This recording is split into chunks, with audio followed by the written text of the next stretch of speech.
Then our next question concerns initiations in the future, particularly at that time when you're no longer with us. We want to know how a first and second initiation would be conducted. Yes, I shall recommend some of you. After this is settled up, I shall recommend some of you to act as officiating acharya. Is that called Ritvik Acharya? Ritvik, yeah. 42 days later, Srila Prabhupada issued a letter through Tamal Krishna to all GBC and temple presidents, starting by mentioning the conversation that took place in Vrindavan on May 28th, which began with the question, "Then our next question concerns initiations in the future, particularly at the time when you're no longer with us. We want to know how first and second initiation would be conducted." This document, known as the July 9th letter, is Srila Prabhupada's conclusive order, no orders given after that, concerning the method of initiation after his physical departure. This letter was tactfully distributed to a selected few, and its straightforward meaning was veiled by the then obscurantist GBC leaders. Srila Prabhupada's final order came to be known of more widely during the mid-90s. Today, still, most of ISKCON devotees have never seen it. July 9, 1977. To all GBC and temple presidents, dear Maharajas and Prabhus, please accept my humble obeisances at your feet. Recently, when all of the GBC members were with His Divine Grace in Vrindavan, Srila Prabhupada indicated that soon he would appoint some of his senior disciples to act as Ritvik, representative of the Acharya, for the purpose of performing initiations, both first initiation and second initiation. His Divine Grace has so far given a list of 11 disciples who will act in that capacity. In the past, temple presidents have written to Srila Prabhupada recommending a particular devotee's initiation. Now that Srila Prabhupada has named these representatives, temple presidents may henceforward send recommendation for first and second initiation to whichever of these 11 representatives are nearest their temple. After considering the recommendation, these representatives may accept the devotee as an initiated disciple of Srila Prabhupada by giving a spiritual name, or in the case of second initiation, by chanting on the Gayatri thread, just as Srila Prabhupada has done. The newly initiated devotees are disciples of His Divine Grace A.C. Bhaktivedanta Swami Prabhupada, the above 11 senior devotees acting as his representative. After the temple president receives a letter from these representatives giving the spiritual name or the thread, he can perform the fire yagya in the temple as was being done before. The name of a newly initiated disciple should be sent by the representative who has accepted him or her to Srila Prabhupada to be included in His Divine Grace Initiated Disciples book. Hoping this finds you all well. Your servant Tamal Krishna Goswami, Secretary to Srila Prabhupada. Approved by Srila Prabhupada. Yasya prasadat bhagavat prasad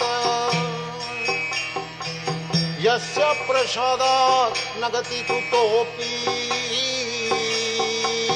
Yasya prasadat bhagavat prasad Yasya prasadat nagati kutopi Dayang stubang tasya jasasri sandhang. Or maybe you can talk a little bit about that living guru thing, They say you need to approach 434. You need to approach a spiritual master. So how to approach him if he's not physically there? How do I get guided in my spiritual life? It seems to make sense that you have to approach someone to guide you step by step.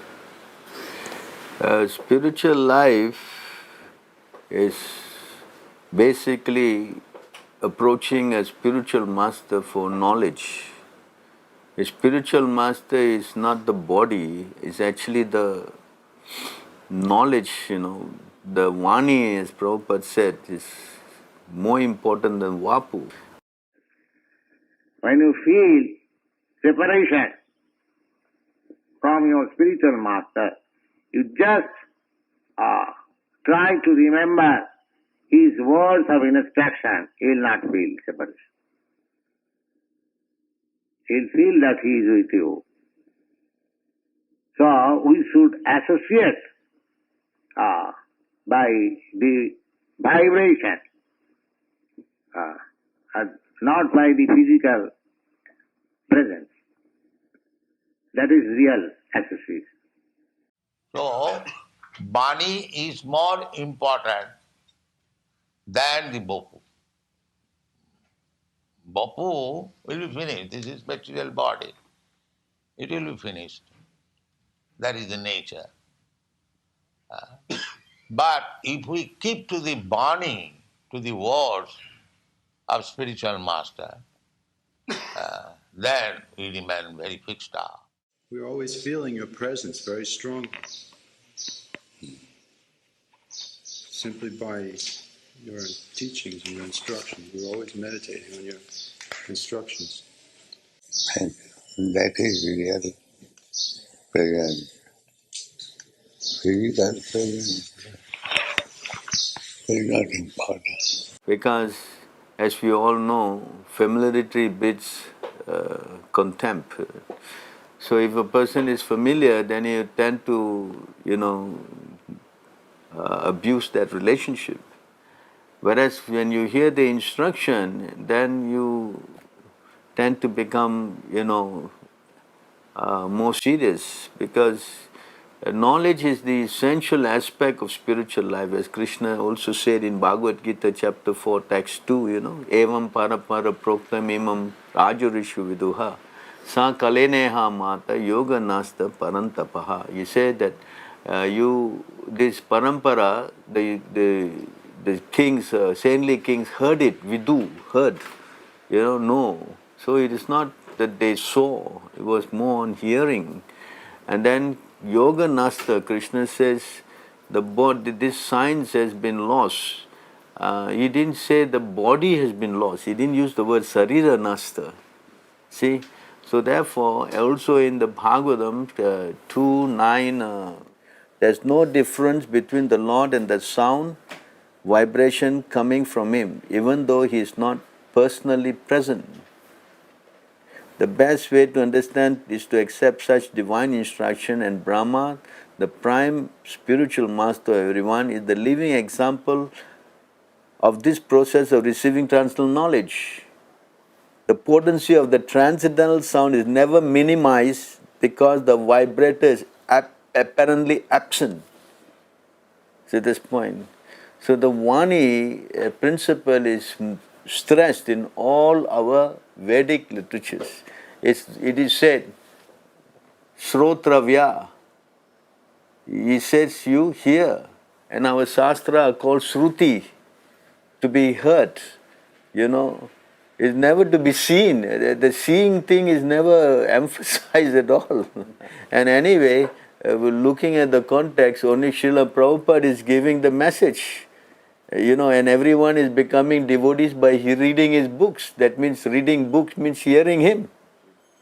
They are not seeing Prabhupada. And how is that by not seeing Prabhupada they are becoming devotees?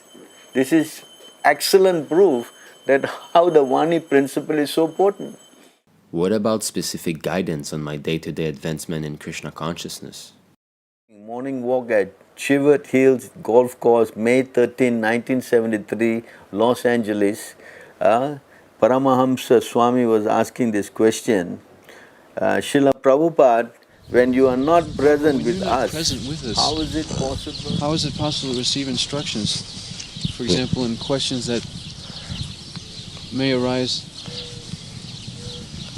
Well, the questions and answers are there in my books. So the question is that answers are in the books. So to day, you just have to read Prabhupada books, and if you don't understand, Prabhupada say you read it again, and the answers are there. So utilize whatever time you find to make a thorough study of my books, then all your questions will be answered. In my books, the philosophy of Krishna consciousness is explained fully, so if there is anything which you do not understand, then you simply have to read again and again. By reading daily, the knowledge will be revealed to you, and by this process, your spiritual life will develop.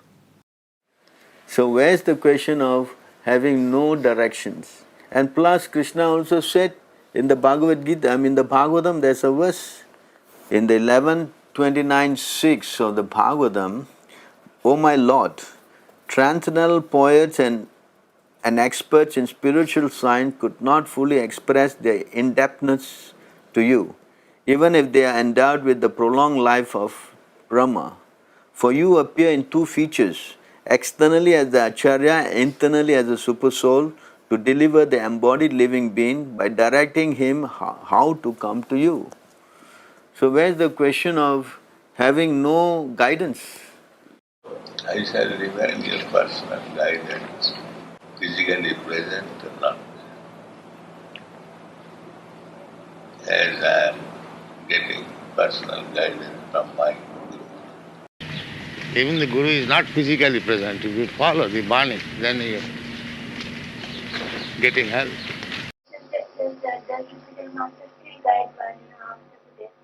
Yes, yes. Just like Krishna is guiding us, similarly spiritual master will guide. See, and for that Srila Prabhupada set up the society even when he was at that time in the material world doing his pastimes. He set up the temples where the temple president and secretary and everybody run the society.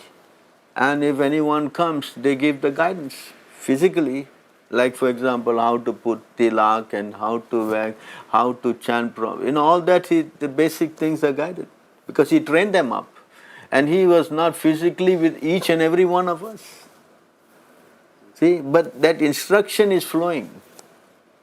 Why would Prabhupada do away with the system of disciplic succession that has been kept for millions of years? How is he throwing away when you say that he has introduced a system whereby he is still giving you the transcendental knowledge? Even let's say that you talk about the present Guru system, they are telling you that we are only bringing you to Prabhupada. And they are advising you to read Prabhupada books. So knowledge is coming from who? From Prabhupada. So if you say we are throwing a system, then we should do away with Prabhupada totally. We have not. What is Diksha? Diksha is the process by which one can awaken his transcendental knowledge and vanquish all reactions caused by sinful activity. A person expert in the study of the revealed scriptures knows this process as Diksha.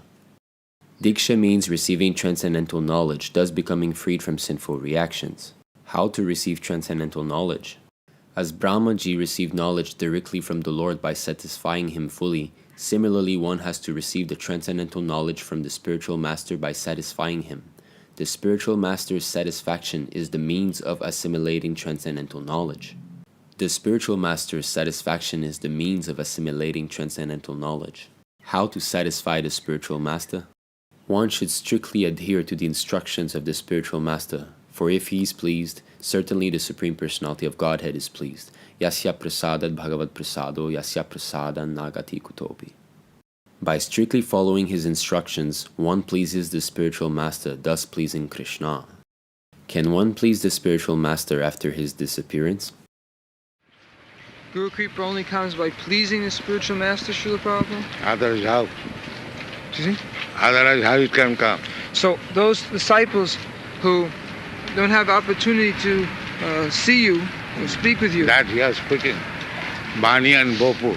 Even if you don't see his body, you take his word. Bani. But how do they know they're pleasing you, Srila Prabhupada? If you actually follow the words of Guru, that means he is pleased.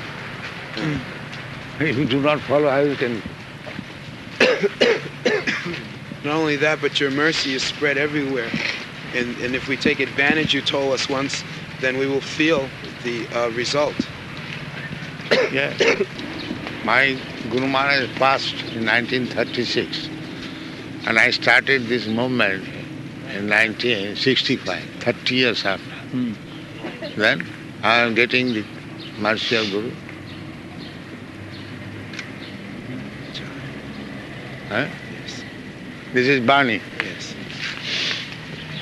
Even the Guru is not physically present. If you follow the Bani, then you are getting help. If one follows the Vani, he will receive Guru Kripa. Diksha means receiving transcendental knowledge, thus becoming freed from sinful reactions. The spiritual master's satisfaction is the means of assimilating transcendental knowledge. By strictly following his instructions, one pleases the spiritual master, thus pleasing Krishna. If one follows the Vani, he will receive Guru Kripa. So we are interested in getting transcendental knowledge, and that is coming from Prabhupada. That everybody cannot deny that. Okay? So when you get knowledge, only then your heart can become purified. Transcendental knowledge we are talking about, not mundane knowledge. That's why Krishna also stressed in Bhagavad Gita 4:34, Tad vidi parnipatena pariprasne sevaya upadeshanti te jnanam jnanina tattvadarshina. It is talking about the self-realized soul imparting you knowledge. That means you are going to a person, approaching him for knowledge. But today's system of communication is that Prabhupada's speeches are recorded. They're so advanced, they manage to record everything and keep in tapes, in datas and so many things which are accessible even though you are not with him 50, 60 years ago, but you still can get his association. So how is it that you are breaking the tradition? The tradition all along has been to impart this knowledge. Krishna imparted the knowledge to Brahma and Brahma did not see him. Prahlad Maharaj received knowledge from Narada Muni and he did not even see him. When he was in the womb of his mother, Prahlad Maharaj listened to the words of Narada Muni. One cannot imagine how the baby in embryo could hear Narada, but this is spiritual life. Progress in spiritual life cannot be obstructed by any material condition. This is called ahaituki apratihata. Reception of spiritual knowledge is never checked by any material condition. So it is not the question of some physical, personality that you must approach for knowledge. That is not supported in the Vedic scriptures. Vedic scriptures support that you hear. How you hear, that's another thing. But you must hear from a pure devotee, a tattvadarshi. And a tattvadarshi is qualified in the Bhagavad Gita in 6:39 as someone who sees Krishna everywhere. If someone is seeing Krishna, then he is never lost. Because he is on the transcendental consciousness, he is talking to Krishna, therefore he is giving you Krishna's direct message. Definition of Tattvadarshi. A real preacher cannot be bogus. He must first of all realize Lord Vishnu as he is, as confirmed in Bhagavad Gita. Upadekshanti te jnanam jnaninas tattvadarshinaha. One who has seen the truth can impart knowledge. The word Tattvadarshi refers to one who has perfectly realized the Supreme Personality of Godhead. Such a person can become a guru and propound Vaishnava philosophy all over the world. But if you are not seeing Krishna and talking to Krishna, then how you can impart this transcendental knowledge? That is bogus. The Vedic system is talking about imparting transcendental knowledge. You understand? Divya Gyan. The word is used Divya. Divya doesn't mean mundane stuff. Divya means what? Transcendental. Correct? And that's why Sukracharya has been rejected. Bali Maharaj rejected Sukracharya, his so-called physical guru, because he was speaking nonsense. Don't go to Krishna. And as a result, he rejected him. This is all Shastra. So we cannot rely on this physical thing. And plus you can see, today's modern civilization is so advanced that everybody is connected not by what? Physical thing. All your gadgets, Facebook, this book, that book, everything is based on hearing or more or less seeing your data, something. Is it not? Is it not? If instructions are more important, why not then follow a previous acharya like Narada Muni or Lord Brahma? As already stated, Brahma is the original spiritual master for the universe, and since he was initiated by Lord himself, the message of Srimad Bhagavatam is coming down by disciplic succession. And in order to receive the real message of the Srimad Bhagavatam, one should approach the current link of spiritual master in the chain of disciplic succession. So you have to go to the current link. Suppose I have heard something from my spiritual master, so I speak to you the same thing. So this is parampara system. You cannot imagine what my spiritual master said. Or even if you read some books, you cannot understand unless you understand it from me. This is called parampara system. You cannot jump over to the superior guru,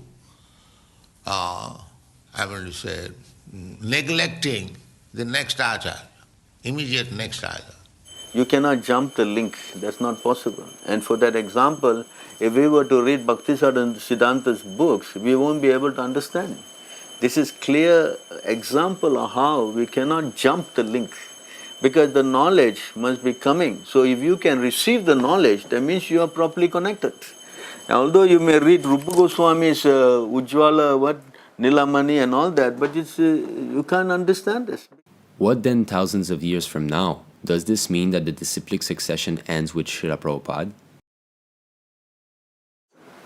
The disciplic succession is not under the purview of any ordinary Tom, Dick and Harry.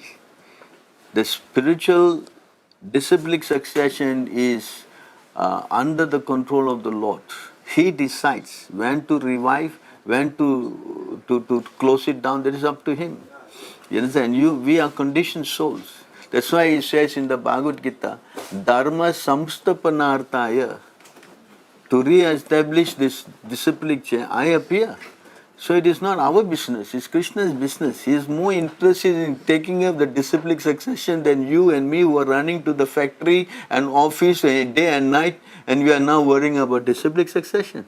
Please, I think it's very irrelevant.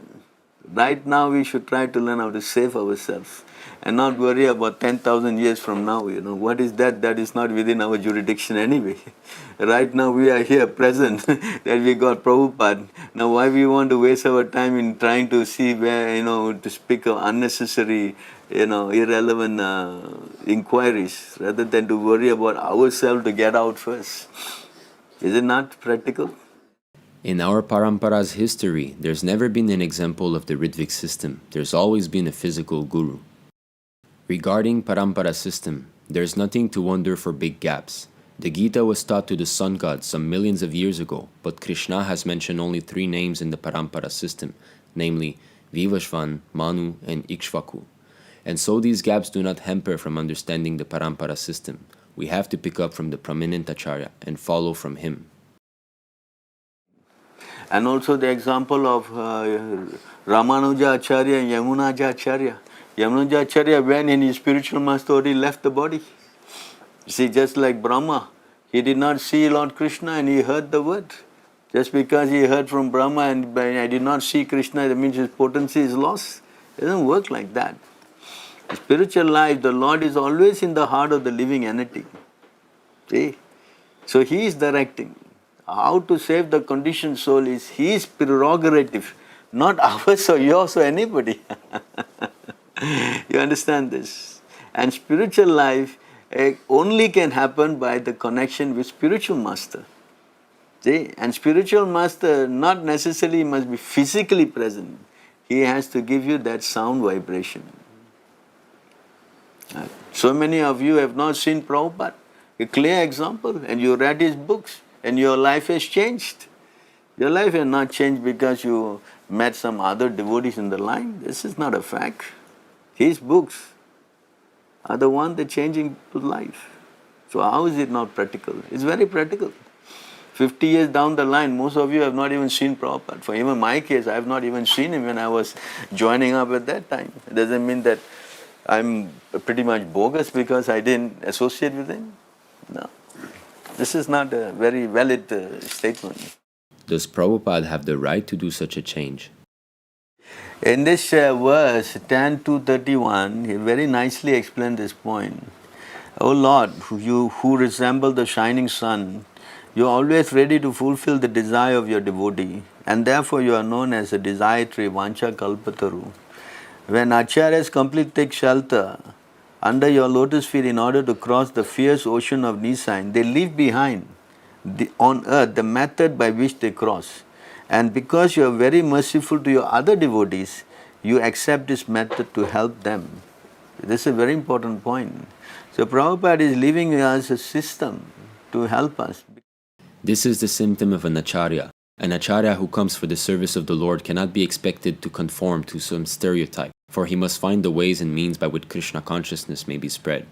Every acharya has a specific means for propagating his spiritual movement with the aim of bringing men to Krishna consciousness. Therefore, the method of one acharya may be different from that of another, but the ultimate goal is never neglected. As Hari is free to act as he likes, the empowered spiritual master is also free. As Hari is not subject to mundane rules and regulations, the spiritual master empowered by him is also not subject. Because he is an acharya who knows past, present, future. So he knows very well how degraded the society is going to become. Many more conditioned souls who are more and more, having a lot of demonic qualities are going to take birth. So knowing these conditions, to keep that spiritual flow, the spiritual message flowing, Prabhupada had introduced this system. As you can see nowadays, let's say even 50 years ago, the guru falling down is unheard of. Now even in the, very strict maths like the Madhava math or the Ramanuja math, they follow very so strictly, they acharyas also falling down. With a symptom of this age, in Kali Yuga, all these things are going to be happening in a more very, lucid manner. Everybody is going to see there's so many fall downs. So people are losing faith. So to keep that spiritual integrity, safe and solid, Prabhupada has introduced this system. Just like in this verse, the purport he says about the 16 rounds. In the purport of this verse he says, the Acharya's duty is therefore to find the means by which devotees may render service according to reference from Shastra. Rupa Goswami, for example, in order to help subsequent devotees published such devotional books as Bhakti Rasa Sindhu. This is the duty of the Acharya to publish books that will help future candidates take up the method of service and become eligible to return home back to Godhead. By the mercy of the Lord, Acharyas publish books to give the method, according to time, circumstances, and candidate, to go back to Godhead. in our movement, Krishna conscious movement, the same path has been prescribed and followed. Thus, the devotees have been advised to refrain from 4 sinful activities, illicit sex, intoxication, meat eating, and gambling, and to chant 16 rounds a day. These are bona fide instructions. Current bona fide method, 4 regulative principles, and 16 rounds. Krishna accepts a devotee who strictly follows the regulative principle and the method prescribed in the various books and literature published by the authorities. The Acharya gives the suitable method for crossing the ocean on Nissan by accepting the board of the Lord's lotus feet. And if this method is strictly followed, the followers will ultimately reach the destination by the grace of the Lord. This method is called Acharya Sampradaya. Acharya Sampradaya, process by which Krishna accepts a strict follower of the method given by the Acharya. It is therefore said, Sampradaya vinahe mantraste nispalamataha. Padma Puranam. The Acharya Sampradaya is strictly bona fide, therefore one must accept the Acharya Sampradaya, otherwise one's endeavor will be futile. Srila Narottam Das Thakur therefore sing, Tandera Janana Sena Bhakta Sanivas, Janame Janame Ho E Abhilas. One must worship the lotus feet of the Acharya and live within the society of devotees, then one's endeavor to cross over Nisans will surely be successful. If Acharya Sampradaya is not accepted, all one's endeavor are futile. 2 things needed: worship of the lotus feet of the Acharya and live within the society of devotees. Then one is sure to go back home, back to Godhead.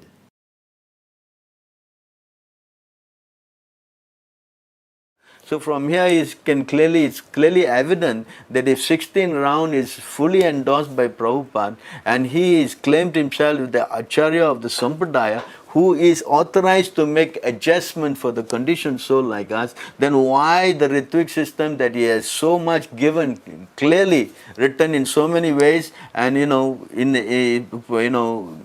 July 9 letter, the will, everything shows. In Prabhupada's Declaration of Will, point 3, there is a statement concerning the directors designated to manage the properties in India. In the event of death or failure to act for any reason of any of the said directors, a successor director or directors may be appointed by the remaining directors, provided the new director is my initiated disciple, following strictly all the rules. While Prabhupada was reading the draft of his will prepared by Giriraj Swami, he ordered that the word "an" be changed to "my initiated disciple." This is only possible if the Ritvik system of initiation is followed. And why we should deny that? Prabhupada did not transgress from the Vedic system at any point of the time. When he started the movement, you have to remember that he was already almost 70 years old. So his departing from the world was always, it was imminent. It's not a forgotten fact that he is oblivious to the fact he's going to leave his body. He was always knowing that I'm an old man, I will pass away, you all are young, you should carry on the movement. So he had all that already in the mind. So he started the program by first giving the initiation, giving the name, and giving the, chanting on the beads. Then as he progressed, he asked the president to do the fire sacrifice. And then he delegated that to the president. And then as things progressed more, he delegated the chanting on the beads to the senior man. See? So he kept giving the name. Yes? And then when he came to the point where he was going to depart, he entrusted to some representative also. So he was an online thing going from the day one. Although to encourage the disciple, he said, yeah, when you all are qualified, you can initiate. But on qualification, well, who's qualified? We can see the result of that catastrophe of taking this prematurely, is so much disastrous. If there are any defects within our society, it is only symptom that the instructions of the spiritual master are being neglected. As soon as a foolish disciple tries to overtake his spiritual master and becomes ambitious to occupy his post, he immediately falls down. Anyone, if he is a pure devotee, he can deliver others, he can become spiritual master, but unless he is on that platform, he should not attempt it, then both of them will go to hell, like blind men leading the blind. He is not a liberated person, and therefore he cannot initiate any person to Krishna consciousness. It requires special spiritual benediction from higher authorities. When one has attained the topmost position of Mahabhagavata, he is to be accepted as a guru and worshipped exactly like Hari, the personality of Godhead. Only such a person is eligible to occupy the post of a guru. Maybe not all ISKCON gurus are bona fide, but aren't some of them worth following? If moment you don't obey the order of the spiritual master, you're considered fallen. If you don't follow the instruction of Guru, then you are fallen down. Immediately. If one is disobeying the spiritual master, he cannot remain in the pure status of life. He cannot be Sikha Guru or anything else. He's finished immediately. That's there. When you disobey the order of the spiritual master, you become useless. You understand? It is explained in 7:15, 26, 27 in the purport. If you change a little bit, then you're totally deviated. So you cannot say that because they are not fall down. The fall down is already there. For the spiritual life of a disciple, one who disobeys the order of the spiritual master, then he will encounter so many problems in his spiritual life. In the May 28th conversation, Prabhupada mentions the word grand disciple. Yeah, this has been a very big misleading part on the ISKCON leaders, because they highlight this grand disciple and they play down my order. Prabhupada said, yes, when I order you, you become guru. When I order you become guru, he becomes regular guru. That's all. But where is the order? You don't forget that in the beginning of the conversation, there was a question on how to perform initiation, particularly when you are no longer here with us. And Prabhupada said, yes, I will appoint some of you to act as officiating acharya. And Ritvik, yes, Ritvik, that was the question in the beginning. So then when they asked about initiating and the disciple and grand disciple, Prabhupada, yes, but when I order you, so he put this order in front. So if he's initially been asked about initiation and he said, this is the system. And then when he speak about grand disciple, he even speak in the more futuristic stand of, I'm ordering you, when is the order? The self-made guru cannot be guru. He must be authorized by the bona fide guru, then he is guru. A guru can become guru when he is ordered by his guru. That's all. Why these Gauri were fed? They wanted to create artificially somebody else and everything failed. They did not consider, even with common sense, that he, Guru Maharaj, wanted to appoint somebody as Acharya. Why did he not say? He said so many things. And this point he missed. The real point. There is no order except the July 9 letter, which clearly spell out that you have to follow the Ritvik system when Prabhupada, leaves the planet. There's no other instruction after that. Prabhupada often said, "You all become guru." What about this and all other similar statements that he made? That is the general thing, that this is a law of disciplic succession, that you have to become gurus. But becoming guru means you have to become a first-class person, whether you are a first-class devotee. So far designation is concerned, the spiritual master authorizes every one of his disciples. But it is up to the disciple to carry out the order. He wants that each and every one of his disciples become as powerful as he is, or more than that. That is his desire. Just like father wants every son to be as qualified or more qualified than the father. But it is up to the student, up to the son, to raise himself to that standard. Prabhupada desired his disciples to initiate after his physical departure, as will be seen in further quotes, provided they raise themselves to that standard. Guru desires that his disciples become like him. Disciples raise themselves by following instructions. Guru empowers qualified disciples to initiate. Desire does not equal order. Chronological display of Prabhupada's statements concerning future gurus.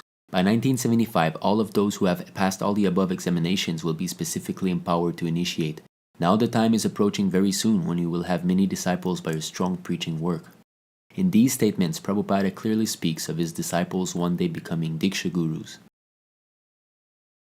In his spiritual master absence or disappearance, you can accept disciples without any limitation. This is the law of disciplic succession. I want to see my disciples become bona fide spiritual master. By the end of 1975, still no disciples had passed the aforementioned examinations, but still, Srila Prabhupada expressed his desire to see them succeed. Do you expect to name one person as your successor, or have you already? That I am not contemplating now. But there is no need of one person, as other things are managed by committee. So this can also be managed. Will there be one spiritual leader, though? I am training GBC 18 all over the world. By then, it was clear that Srila Prabhupada wanted his disciples, the GBC members, to guide and manage ISKCON for lack of qualified disciples to become acharyas, as did Srila Bhaktisiddhanta Saraswati. He requested his disciples to form a strong governing body for preaching the cult of Chaitanya Mahaprabhu. He never recommended anyone to be acharya of the Gaudiya Math. If Guru Maharaj could have seen someone who was qualified at the time to be acharya, he would have mentioned. He said openly, you make a GBC and conduct the mission. Well, I've studied myself and all of your disciples, and it's a clear fact that we're all conditioned souls, so we cannot be guru. Maybe one day it may be possible, but not now. Yes. I can do it. Now we do it. I can say, now we become acharyas. We become acharyas. I am waiting for it. We become all acharyas. Prabhupada here confirms that all his disciples were still conditioned souls. Nevertheless, he states that he's waiting to give his authorization. I should recommend some of you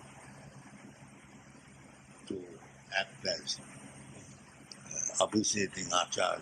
Is that called Ritvik Acharya? Ritvik, yeah. On July 9th of the year 1977, Srila Prabhupada bestowed upon his disciple his incontrovertible command, stating that he solely is to remain the Diksha Guru of ISKCON. And nobody is going to disturb you. Make your own field and continue to become Ritvik, act on The only authorization given by Jagat Guru Srila Prabhupada is to follow the Ritvik system of initiation. If you disobey the order of the spiritual master, then there's no auspicious spiritual advancement for the disciple. Some devotees say that if ISKCON gurus are falling down, it is due to the influence of Kali Yoga. Prabhupada said guru means he cannot fall down. A spiritual master is always liberated. The pure devotee is always free from the clutches of Maya and her influence. A bona fide spiritual master is in the disciplic succession from time eternal, and he does not deviate at all from the instructions of the Supreme Lord. There's no such thing as Kali Yuga and some guru, and this is all speculation. Guru must be beyond the three modes of material nature. And it's explained in the verse in 3:27-26. The influence of material nature cannot harm an enlightened soul, even though he engage in material activities, because he knows the truth of the Absolute and his mind is fixed on the Supreme Personality of Godhead. So there is no question of a fall down of a guru who is transcendentally situated. One who has taken exclusive shelter of the Supreme Lord, Vasudev, becomes free from fruitive activities, which are based on material lust. In fact, one who has taken shelter of the lotus feet of the Lord is freed from even the desire to enjoy material sense gratification. Plans for enjoying sex life, social prestige, and money cannot develop within his mind. Thus, he is considered Bhagavatotam, a pure devotee of the Lord on the highest platform. But if you take a third-class guru and he falls down, then it's your misfortune. Because it is advised by Prabhupada clearly in the Nectar of Instruction, Mantra 5, that one should take a Uttama Adhikari as a spiritual master. Although he said second class and third class can initiate, but because of their insufficient guidance, you cannot make good advancement. Therefore, you must take a first-class devotee as your spiritual master. There are three classes of devotees, and the guru must be accepted from the topmost class. Only such a person is eligible to occupy the post of a guru. As for your next question, can only a few pure devotees deliver others? Anyone, if he is a pure devotee, he can deliver others. He can become spiritual master. But unless he is on that platform, he should not attempt it. Then both of them will go to hell, like blind men leading the blind. So the first-class spiritual master is already there. You are coming through him. Now all you have to do is follow instruction with him and go on. What's the problem? If you want some physical association, the temple is there. There's so many hundreds of devotees you can associate and learn from as a humble Vaishnava. What's the problem? What's the problem? And if you want encouragement, there's so many devotees to encourage you. I don't see any problem in that. I'm personally have lived with the system for the past 40 years. I don't see any problem with it. In fact, we have started many temples on this principle, and they are all going very nicely in China, in India, Philippines, Bangladesh even, and also India, Australia, New Zealand. So what's the problem? I don't see any problem. If one finds a first-class devotee besides Prabhupada, is it okay to take initiation from him? That's okay, we have no objection. But it's not within ISKCON, it's outside. If there is a pure devotee, then nobody is going to stop you, if you can find one. But pure devotees are not searched by you. They're sent by Krishna. This is important. You see, I send the pure devotee to you. Yasya prasada bhagavat prasada yasya prasadana gadir goti. By the mercy of Guru you get Krishna, and by mercy of Krishna you get Guru, and by mercy of Guru you also get Krishna. You see, as you can see in Dhruva Maharaj, he was going to the forest. Krishna sent Narada Muni to him. There's so many examples. What role did Srila Prabhupada give the GBC? I can read that to you probably. So the GBC has been established by His Divine Grace A.C. Bhaktivedanta Swami Prabhupada to represent him in carrying out the responsibility of managing the International Society for Krishna Consciousness, of which he is the founder, Acharya and supreme authority. The GBC accepts as his life and soul is divine instruction, and recognize that it is completely dependent on his mercy in all respects. The GBC has no other function or purpose other than to execute the instruction so kindly given by his divine grace and preserve and spread his teaching to the world in their pure form. Definition of GBC, resolution number 1, GBC minute 1975. Their purpose is to carry out the instruction of Srila Prabhupada. They're not there to change, manufacture, that's not their role. You see, they are to maintain his teaching as their life and soul. Now the GBCs are changing. That is not the instruction given by Prabhupada to them. It's clearly said in this resolution. For example, trying to implement woman gurus or trying to, do so many things which is not authorized by him. So this changing aspect is not in their jurisdiction.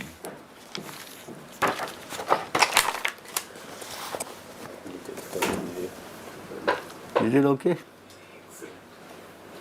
We will start again. Both shastrically and with evidence letters. So we'll start again at 5, I think.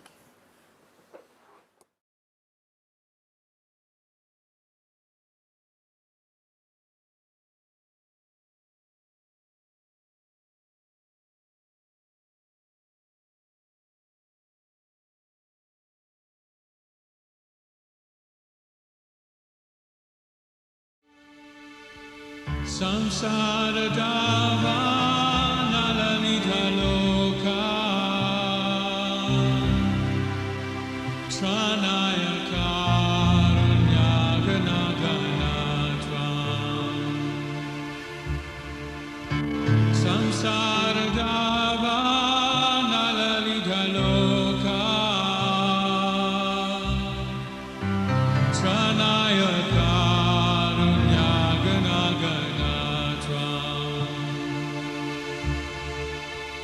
Praptasya kalyana gunana vasya Vande Guru Shri Charanaravinda Praptasya kalyana gunana vasya Vande Guru Shri Charanaravinda